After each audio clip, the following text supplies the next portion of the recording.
নমস্কার, আপনাদের সকলের প্রিয় অনুষ্ঠান সমস্যা ও সমাধান নিয়ে আমরা উপস্থিত হয়েছি। আর আজকের অনুষ্ঠানের শুরুতেই একটি হাড় হিম করা কাহিনীর কথা বলবো সংক্ষেপে। আহ, একজন মেধাবী ছাত্র, তাকে তার বাবা বলেছিলেন যে তুমি ডাক্তার হও, এবং এই ডাক্তার হওয়ার জন্য ছেলে আর বাবার মধ্যে প্রায়শই ঝামেলা লাগতো। মানে পড়াশোনা করার জন্য বাবা চাপ দিতেন এবং ছেলেটি অন্যরকম ইচ্ছে ছিল। এবং তারপরে দেখা গেল একদিন ছেলেটি তার বাবাকে খুন করে এবং তাকে একটি বস্তাবন্দি করে ফেলে দিয়ে আসে। এরকম একটি সত্য কাহিনী, যা আমাদের আজকের বাস্তবকে দেখায়, যা আমাদের আধুনিকতাকে দেখায় এবং আমাদের যান্ত্রিক জীবনকে দেখায়। তো আধুনিকতা আমাদের কি দিতে পারি? এই যে জায়গাগুলো, এই যে ভয়াবহ কিছু ঘটনা, এসব ক্ষেত্রে অবশ্যই আমাদের যে কথাটি মনে করতে হয়, কারণ এই যে চাপ, ছেলে মেয়েদেরকে চাপ কম বেশি প্রত্যেক বাবা মাই আজকে দিয়ে থাকে, কিন্তু ছেলেটি কে এই জায়গাতে ছেলেটি কেন তার পদক্ষেপটি নিলেন যে বাবাকে তিনি খুন করতে এগিয়ে আসলেন? এখানেই কিন্তু আমাদের গ্রহ নক্ষত্রের খেলা। মানে একটা কথা আছে জ্যোতিষে, মানুষ ঘোরে গ্রহের ফেরে। তাই গ্রহ শান্তি করা, গ্রহ সংরক্ষণ করা, গ্রহের পুজো করা, এগুলো কিন্তু ভীষণভাবে দরকার। তাই আজকে আমরা অত্যাধুনিক হয়েও অনেক জায়গা থেকে আমরা কিন্তু অশান্তিতে হয়েছি, আমাদের মূল মানবিকতার দিকটাই হারিয়েছি। আর এই যে হারিয়ে যাওয়া দিকগুলো বা আমাদের শাস্ত্রের মূল কথাগুলো দেখতে হলে আপনাদের আমাদের এই অনুষ্ঠানের সাথে থাকতে হবে, এবং সাথে থাকতে হবে সেই মানুষটি যিনি আজকে বহু বছর ধরে জ্যোতিষ ও তন্ত্রের সাথে রয়েছেন, আমাদের সনাতন শাস্ত্রের সাথে যুক্ত রয়েছেন। আমাদের এই শাস্ত্রের রক্ষক ও বাহক তাকে আমরা ধরে নিতে পারি। জ্যোতিষ অধ্যাপক জয়দেব শাস্ত্রী এমনই একজন ব্যক্তিত্ব, যিনি বহু ছেলে মেয়েকে তাদের পথভ্রষ্ট জীবন থেকে সঠিক লক্ষ্যে পৌঁছে দিয়েছেন এবং চাকরিহারা বা বেকার যুবকদেরকে চাকরি পেতে সাহায্য করেছেন, ঘরের অশান্তি দূর করেছেন, এরকম অনেক সমস্যার সমাধান করেছেন।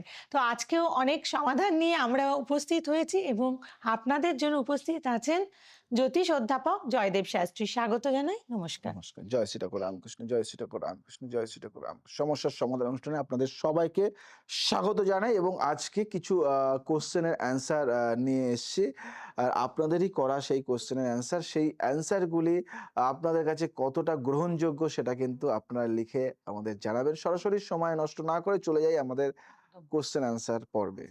হ্যাঁ, আমাদের আজকে মোটামুটিভাবে অনেকের কাছে স্মার্টফোন আছে। তো আমাদের এই স্মার্টফোন আর এই জন্মছক, মানে আমাদের জন্মালেই তার একটা জন্মছক থাকবে। তো জন্মছকের মধ্যে কি কোনো মিল আছে? দেখো, বর্তমান যুগে স্মার্টফোন যেমন আপনার সব ডেটা সেভ করে রাখে, জন্মছকও আপনার গত জন্মের ডেটা বা কর্মফলের স্টোরেজ। ল্যাগ করলে যেমন ফোন রিসেট করতে হয়, গ্রহের দশায় জীবন ল্যাগ করলে জ্যোতিষী আপনাকে রিবুট করার পথ দেখায়। একটা ছোট গল্প বলি। এক ব্যক্তি অভিযোগ করলো তার ফোনে নেটওয়ার্ক নেই। দেখা গেল সে মাটির নিচে একটি ঘরে বসে আছে। জ্যোতিষী বললেন, দোষ টাওয়ারের নয়, আপনার অবস্থানের। অর্থাৎ সঠিক জায়গায় না থাকলে গ্রহের শুভ ফল পাওয়া যায় না। একটা বাণী বলি, যেমন মেঘ সূর্যকে ঢাকতে পারে কিন্তু নেভাতে পারে না, তেমনি গ্রহের কুপ্রভাব আপনার ক্ষমতাকে ঢাকতে পারে কিন্তু শেষ করতে পারে না। এটা মাথায় রাখবেন। আর ছোট্ট একটা জোকস বলি, মজার জোকস। জ্যোতিষী, আপনার সামনের সময় খুব উজ্জ্বল। আর মক্কেল বলল, কেন? জ্যোতিষী বলল, কারণ আপনার হাতে কোনো কাজ নেই, সারাদিন ফোনের স্ক্রিনের আলোতেই আপনার মুখ উজ্জ্বল থাকবে। তাই জ্যোতিষ ব্যাখ্যা বলে যে লগ্ন হলো আপনার প্রসেসর আর চন্দ্র হলো র্যাম। চন্দ্র দুর্বল হলে মন হ্যাং করে। বুঝতে পারলে? একটা মন্ত্র বলি, মনের শান্তি ও স্থিতিশীলতার জন্য চন্দ্রের মন্ত্র, ওং শ্রম শ্রীম সোম স চন্দ্রমাসে নামা। প্রতি সোমবার রূপোর গ্লাসে জল পান করুন এবং পূর্ণিমার রাতে কিছুক্ষণ চাঁদের আলোয় বসে থাকুন, দারুণ ফল পাবেন। একদম। আচ্ছা, আপনি তো তন্ত্র করে থাকেন, মানে তন্ত্রের চর্চাও করেন। ইয়েস। আচ্ছা, এই যে তন্ত্র, এই তন্ত্র কি কেবল ভৌতিক ব্যাপারের সাথে যুক্ত, নাকি এর মধ্যে কোনো এনার্জি সায়েন্স রয়েছে? তন্ত্র মানে হলো সিস্টেম। হুম। আমি একদম বাংলা পাতি ভাষায় বলছি, তন্ত্র মানে হলো সিস্টেম। মহাবিশ্বের সুপ্ত শক্তিকে নিজের প্রয়োজনে ব্যবহার করার নামই হলো তন্ত্র। এটি কোনো অন্ধকার জাদু নয়, বরং শক্তির রূপান্তর। বুঝতে পারলে? তো তান্ত্রিক শক্তি আমরা জানি, তান্ত্রিক শক্তি নিয়ে একটা ছোট্ট কথা বলবো, তার আগে একটা গল্প বলি। এক শিষ্য তার গুরুকে বলল, আমি অদৃশ্য হতে চাই। গুরু তাকে এক অন্ধকার ঘরে বন্ধ করে দিলেন। 7 দিন পর শিষ্য বলল, আমি বুঝেছি, যখন আমি নিজের অহংকারকে অদৃশ্য করি, তখনই আমি প্রকৃত জ্ঞানী হই। বুঝতে পারলে? তাই শক্তি ছাড়া শিব সব মাত্র, সব, অর্থাৎ কর্ম ছাড়া লক্ষ্য কেবল মৃতদেহ। রাহু ও কেতু তন্ত্রের কারক গ্রহ। এরা যদি অষ্টম বা দ্বাদশ ঘরে থাকে, তবে মানুষের রহস্য বিদ্যায় ঝোঁক বাড়ে। নেতিবাচক শক্তি দূর করতে বগলামুখী মন্ত্র পাঠ করো। ওং হ্লিং বগলামুখী সর্ব দুষ্টানাং বাচং মুখং পদং স্তম্ভায়, এই মন্ত্রটা পাঠ করো। বাড়ির সদর দরজার উপরে, ভেতরে ও বাইরে সামনাসামনি দুটি গণেশ মূর্তি বা ছবি বসান। এতে নেতিবাচক নজর থেকে বাড়ি রক্ষা পায়। আচ্ছা, বেশ। তাহলে তন্ত্রের সাথে মানে তন্ত্রকে আপনি ব্যবহার করছেন, কিন্তু ওই যে ভয়াবহ যে তন্ত্র, আমরা অনেকেই তন্ত্র বলতে একটা ভয় পেয়ে যাই, সেই জায়গাটা কিন্তু নয়। কারণ জ্যোতিষ অধ্যাপক জয়দেব শাস্ত্রী মানেই হচ্ছে এইভাবে তন্ত্রের প্রয়োগ আমাদের সাধারণ জীবনে, আমাদের প্রাত্যহিক জীবনে তিনি এভাবেই তন্ত্রের প্রয়োগ করে থাকেন আর আপনাদের ভালো রাখেন। তো এবার আসবো রান্নাঘরের প্রসঙ্গে। রান্নাঘরের সাথে আমাদের ভাগ্য কি কোনোভাবে জড়িয়ে ইয়েস রয়েছে? ইয়েস ইয়েস, অবশ্যই হুম, অবশ্যই। রান্নাঘর হলো বাড়ির এনার্জি হুম, সেন্টার। হুম। রান্নাঘর হলো বাড়ির এনার্জি সেন্টার। প্রাচীন শাস্ত্রে একে আগ্নেয় কোণ বা মঙ্গলের স্থান বলা হয়। রান্নার ধরন আপনার মেজাজ আর ভাগ্য দুই নিয়ন্ত্রণ করে। একটা গল্প বলি। একদম, নিশ্চয়ই। এক রাজার রাঁধুনি খুব রাগী ছিল। সেই খাবার খেয়ে রাজা দিনের পর দিন উগ্র হয়ে উঠলেন এবং যুদ্ধে হারলেন। পরে দেখা গেল রাঁধুনি বদলাতে রাজার মেজাজ ঠান্ডা হলো এবং তিনি বুদ্ধি দিয়ে রাজ্য ফিরে পেলেন। তার মানে কি বুঝলেন? মানে রাঁধুনি চেঞ্জ করলো, মানে রাঁধুনি মানে রান্নার লোক যদি খারাপ হয়, তাহলে তোমার রান্নাটাও ভালো হবে না। মানে অন্নই ব্রহ্ম, শুদ্ধ অন্ন শুদ্ধ মন তৈরি করে। বুঝতে পারলে? একটা জোকস বলি। স্ত্রী জ্যোতিষী বলছেন, আমার হাতে রাজযোগ আছে। স্বামী বলল, ঠিকই বলেছেন, রান্নাঘরে সারাদিন হাতা খুন্তি নিয়ে রানীর মতোই তো রাজত্ব করো। বুঝলে? জ্যোতিষ ব্যাখ্যা, আগুন হলো মঙ্গল। যদি রান্নাঘর নোংরা থাকে, তবে মঙ্গলের কুপ্রভাব পড়ে, যা থেকে রক্তচাপ বা ঋণ বৃদ্ধি পায়। তুমি যদি তন্ত্রের আলোচনা করি, অন্নপূর্ণা স্তোত্র পাঠ করলে ঘরে কখনো অন্নের অভাব হয় না। ওং হ্রিং শ্রিং অন্নপূর্ণায় নমঃ। সূর্যাস্তের পর কাউকে নুন বা টক দই দান করবেন না, এতে ঘরের লক্ষ্মী রুষ্ট হয়। এরকম ছোট্ট ছোট্ট কিছু নিয়ম যদি মেনে চলা যায়, তাহলে কিন্তু অনেক উপকার পাওয়া যায়। একদম। সবাইকে বলি যে মানে জীবনের প্রত্যেকটা মুহূর্ত কিছু কিছু নিয়ম, কিছু কিছু উপায়, কিছু কিছু উপদেশ জীবনটাকে বদলে দেয়। ঠিক।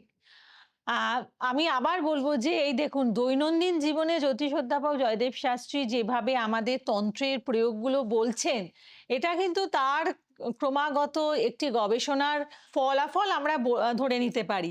তাই না? প্রতিনিয়ত তিনি এই বিষয়টি নিয়ে নাড়াচাড়া প্রচুর করছেন। চর্চা করি, প্রচুর চর্চা আর করি। এভাবেই কিন্তু আপনাদের জীবনে এগুলোকে প্রয়োগ করছেন। তাই এই ব্যাপারগুলো কিন্তু অন্য কোনো অনুষ্ঠানে আপনারা পাবেন না। অতএব এই অনুষ্ঠানটি আপনারা অবশ্যই মন দিয়ে দেখবেন। আর যদি কিছু মিস করেন, তাহলে কিন্তু আবার এগুলোকে YouTube এ আপনারা পেয়ে যাচ্ছেন। আচ্ছা, এবার বলবো, এই যে জ্যোতিষের আমরা আশ্রয় নিই, তো এই জ্যোতিষ কি আম আমাদের মানে বলতে পারি যে এটা হচ্ছে অলস যারা কুঁড়ে, তাদের অজুহাত, নাকি এটা সাহসীদের হাতিয়ার?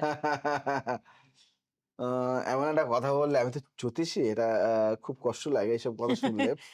না, মানে কিছু হলো না, না জ্যোতিষের একটা বলল যে সত হ্যাঁ জ্যোতিষী বলেছেন। আচ্ছা, আচ্ছা, দেখো, জ্যোতিষ অলসদের জন্য নয়, বীর ভোগ্য বা বীর ভোগ্যা বসুন্ধরা অর্থাৎ পৃথিবী সাহসীদের।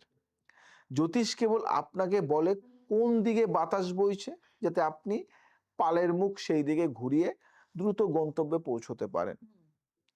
যদি গল্প দিয়ে না বলে তাহলে আপনারা বুঝতে পারবেন। এক ব্যক্তি গর্তে পড়ে ভগবানের কাছে প্রার্থনা করছিল, ভগবান ভগবান রশি ফেলে দিলেন, কিন্তু ব্যক্তিটি বলল, আপনি তো তুলে নেবেন বলেছিলেন, আমি কেন কষ্ট করে রশি ধরবো? সে আর উঠতে পারলো না। বুঝতে পারলে? আমি তোমাদের সবাইকে একটা কথা বলি, ভগবান তোমাকে কিছু জিনিস দেবে, কিন্তু কাজটা তোমাকে নিজেকে করতে হবে।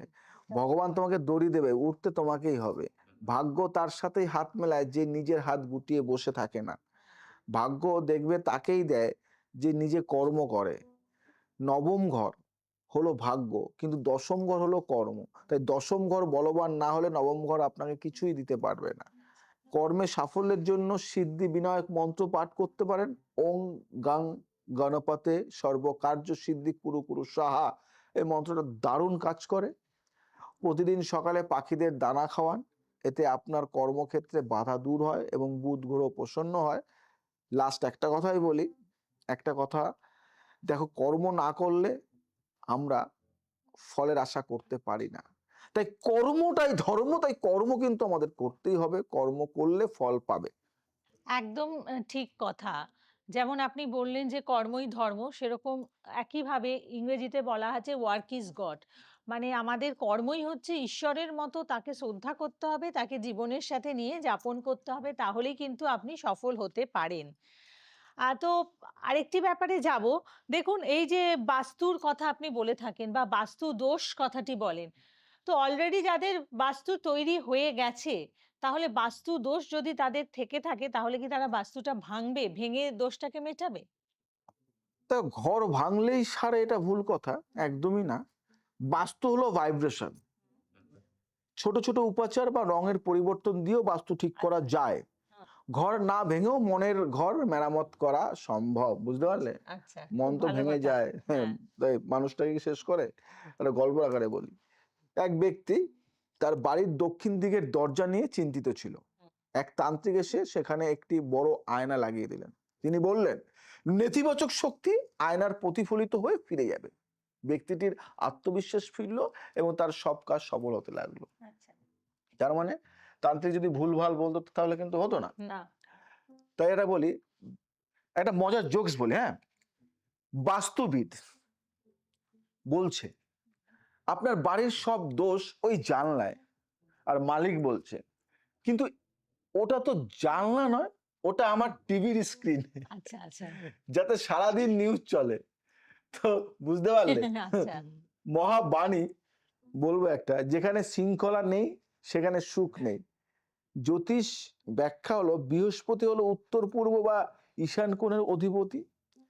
এই কোণ নোংরা থাকলে জ্ঞান ও অর্থ দুই বাধাগ্রস্ত হয়। আমি যদি তন্ত্রের দিকে বলি, বাস্তু দোষ কাটাতে পুরুষ সূক্ত বা ওং বাস্তু পুরুষায় নাম মন্ত্র জপ করুন। প্রতি শুক্রবার জলে সামান্য সন্ধক নুন মিশিয়ে ঘর মুছুন। এটি ঘরের সব নেতিবাচক এনার্জি বা নেগেটিভিটি শুষে নেয়।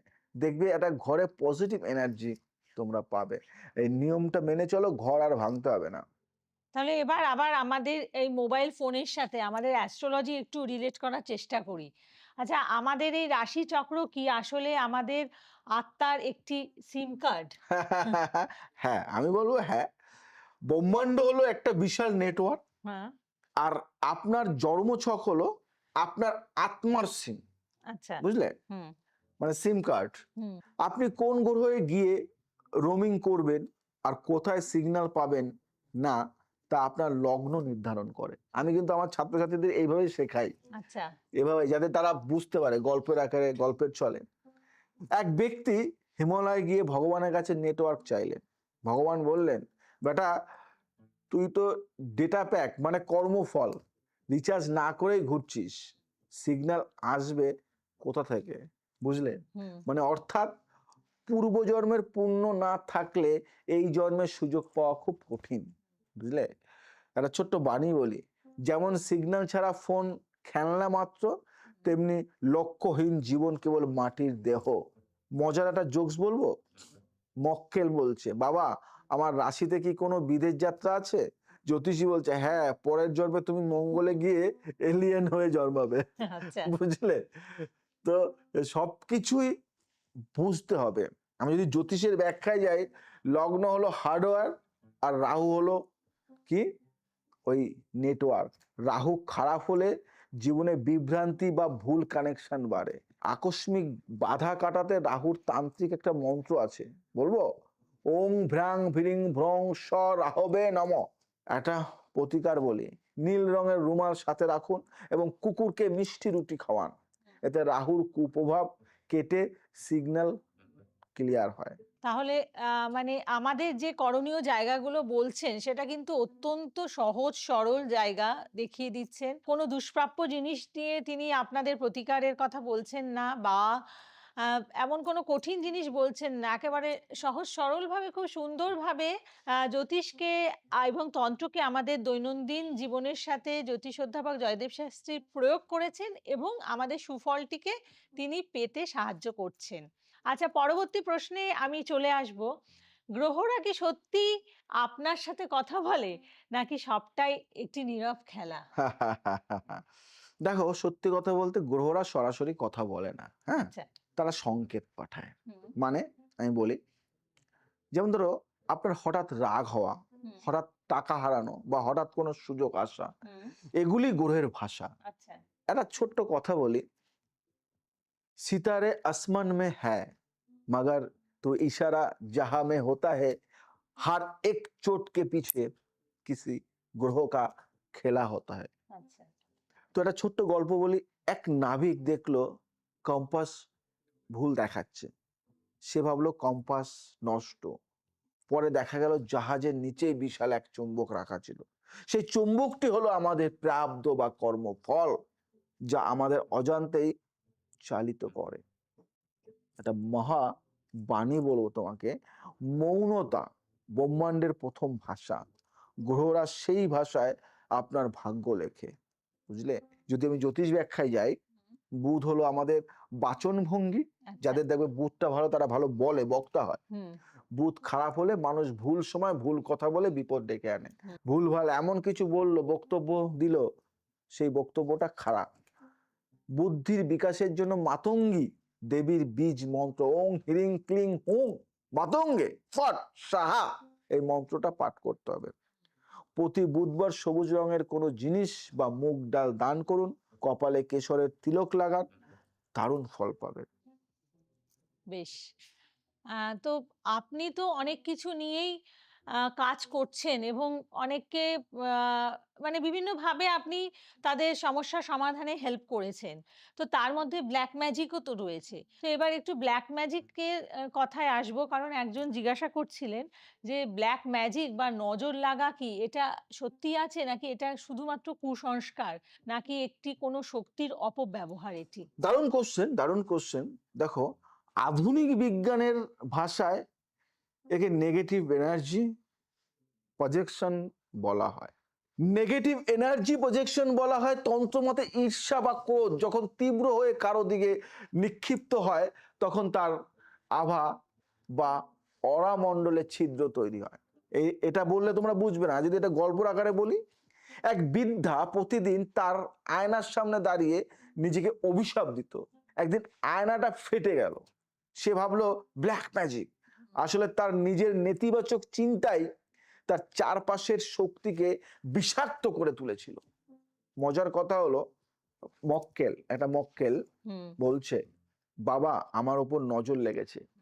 জ্যোতিষী বলছে, আরে পাগল, তোর উপর নজর দেবে কে? তুই তো সারাদিন মাস্ক আর হেলমেট পরে ঘুরিস। ঠিকই তো। তো অনেকেই মানে যারা বাইক চালায় হেলমেট পরে তো ঘুরছে। জ্যোতিষ এটা ব্যাখ্যা দিই, জন্মছকে শনি ও কেতুর অশুভ সংযোগ থাকলে মানুষ সহজেই নেতিবাচক শক্তির শিকার হয়। তো আমি তোমাদের একটা রক্ষা কবচ বলবো। রক্ষা কবচ হিসেবে বগলামুখী মন্ত্র ওং হিলিং বগলামুখী সর্ব দুষ্টানাং বাচাং মুখ্যং পদং স্তম্ভয়, এই মন্ত্রটি পাঠ করো। একটা প্রতিকার বলি, ঘরের প্রধান দরজার বাইরে ঘোড়ার নাল ঊর্ধ্বমুখী লাগান।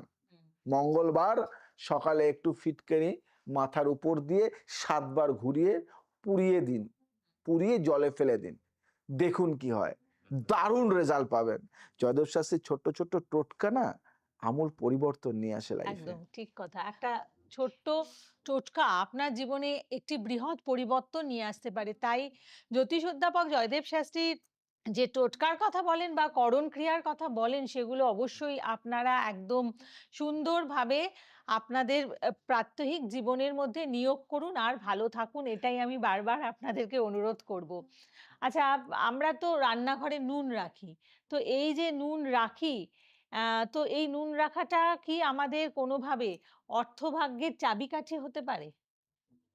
খুব ভালো কোশ্চেন করেছো এটা। হুম, অনেকেই নুনের কথা বলে। তন্ত্রশাস্ত্রে নুনকে শুক্র বলি আমরা, শুক্র হুম, এবং চন্দ্রের প্রতীক ধরা হয়। তন্ত্রশাস্ত্রে নুনকে শুক্র এবং চন্দ্রের প্রতীক ধরা হয়। নুনের ব্যবহার এবং এটি কোথায় রাখছেন তা আপনার অর্থ প্রবাহ বা ক্যাশ ফ্লো নিয়ন্ত্রণ করে। যদি গল্পের আকারে না বলি তাহলে তোমরা বুঝবে না। এক ব্যবসায়ী খুব লসে চলছিলেন। এক তান্ত্রিক এসে কেবল তার নুনের কৌটোটা প্লাস্টিকের বদলে কাচের জারে রাখতে বললেন এবং উত্তর দিকে সরাতে বললেন। 1 মাসের মধ্যে তার ব্যবসায় জোয়ার এলো। নুন যখন হাইড্রোস্কোপিক শক্তির কাজ, কি বললাম, হাইড্রোস্কোপিক শক্তির কাজ করে, তখন তার নেগেটিভিটিও শুষে নেয়। একটা বাণী বলি, অবশ্যই। যেমন খাবারের নুন স্বাদ বাড়ায়, তেমনি ত্যাগের নুন জীবনের গুরুত্ব বাড়ায়। বুঝতে পারলে? তো এখন যদি একটা জোকস না বলি তাহলে হবে না। হবে না, হ্যাঁ। এক মানে, তো স্ত্রী বলছে আজ তরকারিতে নুন বেশি হয়েছে কেন? স্বামী বলছে জ্যোতিষী বলেছে আজ আমাদের বেশি করে নুন খেতে, কারণ শুক্র গ্রহ দুর্বল। আচ্ছা। মানে যেহেতু যেহেতু কি শুক্র, নুনটাকে কিন্তু আমরা শুক্র ধরি। হুম, জ্যোতিষ ব্যাখ্যা হলো শুক্র হলো বিলাসিতা। যদি নুন ছড়িয়ে ছিটিয়ে নষ্ট হয় তবে শুক্র রুষ্ট হয় এবং আর্থিক টানাপোড়েনের শুরু হয়। বুঝলে? তাই লক্ষ্মী লাভের জন্য একটা মন্ত্র বলি, ওং শ্রীং হ্রিং ক্লিং মহালক্ষ্মী নমঃ। এই মন্ত্রটা পাঠ করো। প্রতি শুক্রবার কাচের বাটিতে সামুদ্রিক নুন, সামুদ্রিক নুন মানে কি, রক সল্ট, ভরে বাথরুমে রাখুন। বাথরুমের প্রতি 15 দিন অন্তর তা বদলে দিন। এটি ঘরের বাস্তুদোষ ও আর্থিক বাধা দূর করে। আর্থিক টানাপোড়েন অনেকটা দেখবে কমে যাবে এই ছোট্ট রক সল্ট দিয়ে। আচ্ছা। আচ্ছা, আমরা মানে মানুষ মাত্রই মানে জন্মিলে মরিতে হবে, অমরকে কোথা কবে, যেমন কবি বলেছিলেন। তো এই মৃত্যু কি আমাদের জীবনের শেষ স্টেশন? নাকি জ্যোতিষ দিয়ে তাকে পোস্টপোন করা যায়? এটা কিন্তু খুব বড় কথা। কারণ অনেকেই আসেন যখন খুব মুমূর্ষু থাকেন, মানে খুব আ আমাকে রোগগ্রস্ত হন, আপনাদের কাছে তো দৌড়ে আমাকে আসেন যেমন তারা। মজার মজার প্রশ্ন করেছে, আমার উত্তরগুলো কিন্তু তেমন মজার মজার হবে। দেখো, মৃত্যু অনিবার্য, হুম, কিন্তু অকাল মৃত্যু বা বড় দুর্ঘটনা জ্যোতিষ ও তন্ত্রের মাধ্যমে এড়ানো সম্ভব। তার মানে এই নয় মৃত্যু এড়ানো সম্ভব। বুঝতে পারলে? বুঝতে হবে। একে বলা হয় মৃত্যুঞ্জয় শক্তি। হুম, मृत्युंजय शक्ति, मौत को कभी कोई टाल नहीं सकता, হুম। मौत को कभी कोई टाल नहीं सकता, मगर खुदा की रहमत है तो जख्म भी फूल बन सकता है। যমরাজ এক বালকের প্রাণ নিতে এলেন। বালকটি শিবলিঙ্গ জড়িয়ে ধরে মহামৃত্যুঞ্জয় মন্ত্র জপ করছিল। যমরাজকে ফিরে যেতে হলো। অর্থাৎ ভক্তি ও মন্ত্রের কম্পন শরীরকে এক অদৃশ্য সুরক্ষা কবচে ঘিরে রাখে। বুঝতে পারলে? শরীর মরণশীল কিন্তু আত্মা অবিনশ্বর। ভয় পেও না, কেবল সাবধান হও। জ্যোতিষ ব্যাখ্যায় যদি আমি যাই, অষ্টম ঘর হলো মৃত্যুর ঘর। মারক গ্রহের দশা চললে দুর্ঘটনা বা বড় রোগের আশঙ্কা থাকে। আমি যদি তন্ত্র বা মন্ত্রের দিকে যাই, রক্ষা কবচ হিসাবে শ্রেষ্ঠ মন্ত্র হলো ওং ত্র্যম্বকম যজামহে সুগন্ধি পুষ্টিবর্ধনম উর্বারুকমিব বন্দনম মৃত্যুর মুখ্য মারমিতাম। মানে কি? একটি কালো সুতোয় মহাদেব বা হনুমানজির কবচ ধারণ করুন। শনি ও মঙ্গলবার তিল তেলের প্রদীপ জ্বালান। নিয়মিত রুদ্রাভিষেক করলে অকাল মৃত্যুর ভয় কেটে যাবে। আর আমি যে মন্ত্রটি বললাম, মহামৃত্যুঞ্জয় মন্ত্রটি পাঠ করুন, দারুণ ফল পাবেন। মৃত্যুকে আটকাতে পারে না, অকাল মৃত্যু, আপনি যাচ্ছেন আজকে বাড়ি দিয়ে, আপনার অ্যাক্সিডেন্টে মৃত্যু আছে, সেই মৃত্যুটা যদি আপনি আগে জ্যোতিষ দেখান, তাহলে সে কিন্তু সেই মৃত্যুটাকে আটকে দেখাতে পারবে। একদম। কিন্তু আপনার একটা প্রারব্ধ, আপনি মরবেন, আপনার আয়ু এখানেই শেষ, সীমিত সময় আপনার আয়ু ছিল, আপনার শেষ, আপনার লেখা আছে, সেটা কে খণ্ডাবে? ঈশ্বরের লেখা কে কেউ খণ্ডাতে পারে? কিন্তু আপনার কর্মফল, আপনার অকাল মৃত্যু, আপনার ভুল সিদ্ধান্ত আপনি শেষ হয়ে যাবেন, সেগুলিকে একজন জ্যোতিষ তান্ত্রিক আচ্ছা, আমি আটকাতে এই পারে। মৃত্যু প্রসঙ্গে আরো দুটি কথা বলি। হুম। গ্রাম বাংলার মানুষদের আমরা দেখে থাকি সাপে কামড়ায়। মানে সাপে কামড়ে মৃত্যু, এটা কিন্তু গ্রাম বাংলায় একটা কমন ব্যাপার। সেক্ষেত্রে কি জ্যোতিষের দ্বারা কিছু করা সম্ভব? আগের থেকে যদি এরকম বিষদংশনের ব্যাপার থাকে? দেখো, আমি তোমাকে বলি, জ্যোতিষের দ্বারা সম্ভব আছে, হুম। কিন্তু এখন দেখা গেল তুমি, বা তোমাকে ধরুন আত্মহত্যা। এই তোমাকে যে অনেকেই তোমা- আজকে আত্মহত্যা তোমাকে করছে। সাপে কামড়ে ফেলেছে, হুম। তখন জ্যোতিষ তান্ত্রিক কবিরাজ কিছু করতে পারবে না। না। তখন তুমি ডক্টরের কাছে গিয়ে, মেডিকেলে ওখানে গিয়ে, হসপিটালে গিয়ে, তখন তোমাকে চিকিৎসা করাতে হবে। হুম, কতটা ভালো করে বুঝবে। হুম, তোমার হয়ে গেছে, তখন আর জ্যোতিষের করণীয় কিছু নেই। হুম। তোমার হাত ভেঙে গেছে, তোমাকে আগের থেকে এটা তো হ্যাঁ, সবসময়। হ্যাঁ, হাত ভেঙে গেছে, তোমাকে এখন হাত, ওই ডক্টরের কাছে গিয়ে তোমাকে প্লাস্টার করাতে হবে। হুম, তোমার গুলি লেগেছে, গুলি লেগেছে, গুলি আছে এখানে, জ্যোতিষ সেটাকে কি করবে? হুম। জ্যোতিষ তোমাকে কি করবে? জ্যোতিষ আগে থেকে তোমাকে সাবধান করে যাতে গুলিটা না লাগে। না লাগে, হ্যাঁ। জ্যোতিষ আগে থেকে তোমাকে সাবধান করবে যাতে তোমাকে সাপে কামড় না দেয়, সেইভাবে তোমাকে সেইভাবে প্রোটেকশন করবে, যে তুমি ওই জায়গায় যাবে না, ওই জায়গায় গেলে এইটা তুমি ধারণ করে যাও, হুম, বা এই প্রোটেকশনটা নিয়ে যাও। ঠিক। তোমার হয়তো পায়ে সাপে কামড় দেবে, হুম, সাপে কামড়ে মৃত্যু আছে, আচ্ছা। কিন্তু পায়ে যদি একটা গামবুট পরে যাও, তাহলে সাপে কামড় দিলে তোমাকে তোমাকে দংশন করতে পারছে না। হুম, হুম, তো ব্যাপারটা এরকম, একটা তোমার বৃষ্টি পড়বে, বৃষ্টিকে কে আটকাবে? হুম। কে আটকাবে? বৃষ্টি তো পড়বে, তোমার জলটা যাতে গায়ে না পড়ে, একটা ছাতা দিয়ে দেবো, একটা রেনকোট দিয়ে দেবো, এবং একটা গাড়ি থাকবে। কিছু, কিছু ক্ষেত্রে দেখা যায় যে মানে এমন কিছু পরিস্থিতির সম্মুখীন হয় অনেকেই, যেটা তাদের কাছে মৃত্যু সম। মানে আমি একটা খবর দেখছিলাম, একটি বাচ্চা মেয়ে 9-10 এ পড়ে। তাকে ওই যে সাপে দংশন করার পর সে বেঁচে গেছে, কিন্তু সে এখন আর কিছু করতে পারে না, মানে পঙ্গু হয়ে রয়েছে। এই জায়গাগুলো অবশ্যই জ্যোতিষের সাহায্যে একদম, একদম, নিশ্চয়ই কিছু করা একদম। যায়। কারণ জ্যোতিষ আমাদের সাধারণ মানুষের পাশে রয়েছে।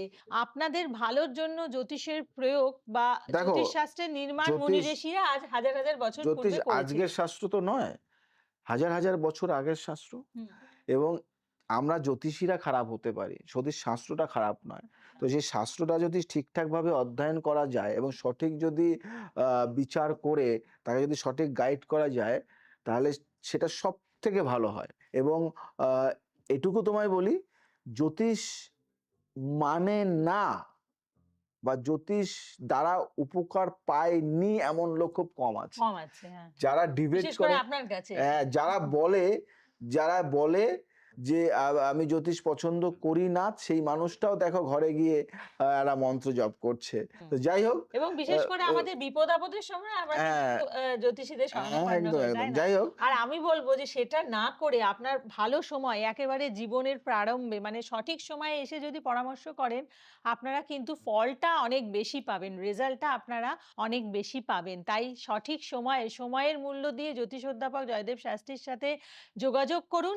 এবং যারা জ্যোতিষ শিখতে চাইছেন, একটা সুন্দর কেরিয়ার গড়তে চাইছেন, পায়ের নিচের মাটিকে শক্ত করতে চাইছেন, তাদেরকেও বলব জেডি অ্যাস্ট্রো একাডেমিতে সাথে আপনি যুক্ত হন এবং জ্যোতিষ অধ্যাপক জয়দেব শাস্ত্রীর সাথে যোগাযোগ করুন। প্রত্যেকে ভালো থাকুন।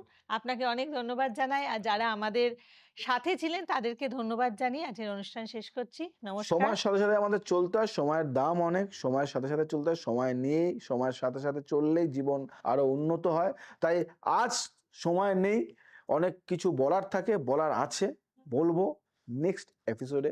আজ আসি, আবার আসবো নতুন কিছু নিয়ে। ভালো থাকো, সুস্থ থাকো, সবাইকে ভালো রাখো। জয় শ্রী ঠাকুর। জয় শ্রী ঠাকুর রামকৃষ্ণ।